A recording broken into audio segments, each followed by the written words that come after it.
Per the AP, Venezuela released 10 jailed Americans on Friday in exchange for getting home scores of migrants deported by the United States to El Salvador months ago under the Trump administration's immigration crackdown. Officials said the complex three-country arrangement represents a diplomatic achievement for Venezuelan President Nicolas Maduro, helped President Donald Trump in his goal of bringing home Americans jailed abroad, and land Salvadorian President Nayib Bukele a swap that he proposed months ago. Every wrongfully detained American in Venezuela is now free and back in our homeland, Secretary of State Marco Rubio said in a statement in which he thanked Bukele, a Trump ally. Bukele said El Salvador had handed over all the Venezuelan nationals in its custody. Maduro described Friday as a day of blessings and good news for Venezuela. He called it the perfect day for Venezuela. Central to the deal are more than 250 Venezuelan migrants freed by El Salvador, which in March agreed to a $6 million payment from the Trump administration to house them in its notorious prison.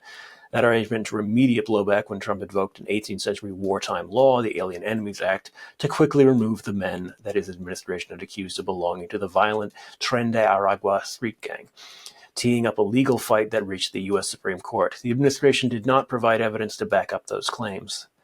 The Venezuelans have been held in a mega prison known as the Terrorism Confinement Center, or CICOT, which was built to hold alleged gang members in Bukele's war on the country's gangs. Human rights groups have documented hundreds of deaths as well as cases of torture inside its walls. Lawyers have little access to those in the prison, which is heavily guarded. Information has been locked tight, other than heavily produced state propaganda videos showing the tattooed men packed behind bars. Photos and videos released by El Salvador's government on Friday showed shackled Venezuelans sitting in a fleet of buses and boarding planes surrounded by officers in riot gear. One man looked up and pointed toward the sky as he climbed aboard a plane, while another made an obscene gesture towards police. After arriving in Venezuela, some of the migrants crossed themselves, cried, and hugged one another. They wore face masks and street clothes. Maduro alleged that some of them were subjected to various forms of abuse at the Salvadorian prison, and one of them even lost a kidney due to the beatings he received.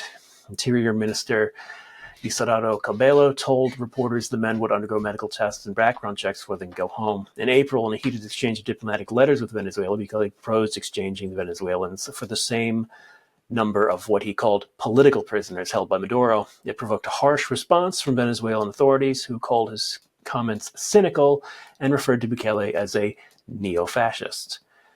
Gonna have to disagree with you on that, Maduro. He may dress, right for the 21st century, but Bukele is just a regular old school fascist. This guy has been just a willing ally and, useful idiot to the Trump administration, taking in whatever people they want to throw in this prison. This is where Rodrigo Garcia was held without trial and without any evidence of him being involved in gang activity. I'm assuming it's the same for these Venezuelan migrants. This story presents this as a victory for all these people, but it's really, I would say, a defeat of the human rights of anyone held in that prison or anyone taken in by the Trump administration. It's deeply cynical and disgusting, as Maduro originally stated. The idea that they're taking 250 people, taking them off the streets without trial and apparently without evidence. They did not present evidence these people were connected to that street gang. Throwing them in a prison designed to torture and dehumanize them, and then using them as pawns to take back 10 American prisoners who, let's be honest, we can't confirm this, but one of them is a former Navy SEAL. The others are various military types, just a random smattering of Americans. It doesn't sound like a lot of these guys were there just on vacation. I don't know many former Navy SEALs who just, want to take a stroll down to Caracas for the weekend. This comes after years of attempts by both administrations of the last 10 years, the Trump and Biden administration, attempting to oust Maduro, assassination attempts involving exploding drones, the attempts to put Juan Guaido into the office after he declared himself president, which failed hilariously. Footage of him trying to climb over a fence, pretty bad. We then had the Bay of Piglets incident, where I believe it was company was Silvercorp USA, run by a man I believe his name is Justin Goudreau, where they were captured almost immediately after landing on the beach, were hiding out in a cemetery for a while. You look at the past century of interference in South America, Central America by the United States, what we know as the Operation Condor, which was multiple instances of attempts to create regime change in both Central and South America. The United States has a long history of attempting to interfere in other countries' politics. El Salvador itself, I mean, what they're doing here is sort of an outgrowth of a larger policy, as explained in a book by Todd Miller called Empire Borders, which is the United States trying to sort of artificially extend its borders to other countries. El Salvador is in a sort of strategic position between other Central American and South American countries, and allying with them in this way is beneficial to both.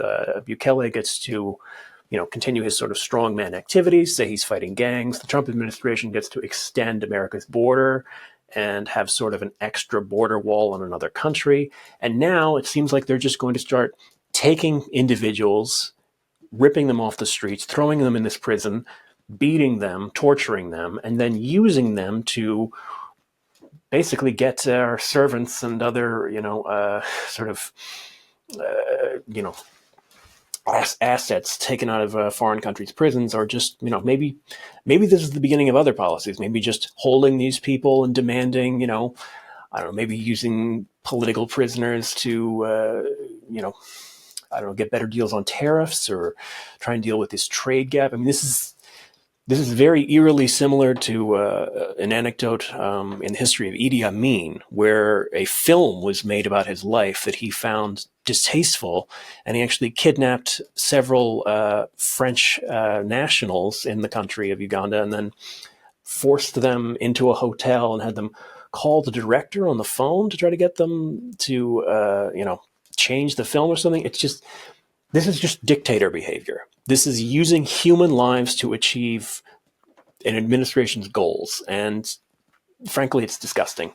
We've been hearing about this for the past couple of years, about how horrible it was, what Hamas did on October 7th, taking prisoners and hostages and agreeing to their release only if their political goals are met. Apparently that's okay for the Trump administration to do, but not for this other organization to do, not for them.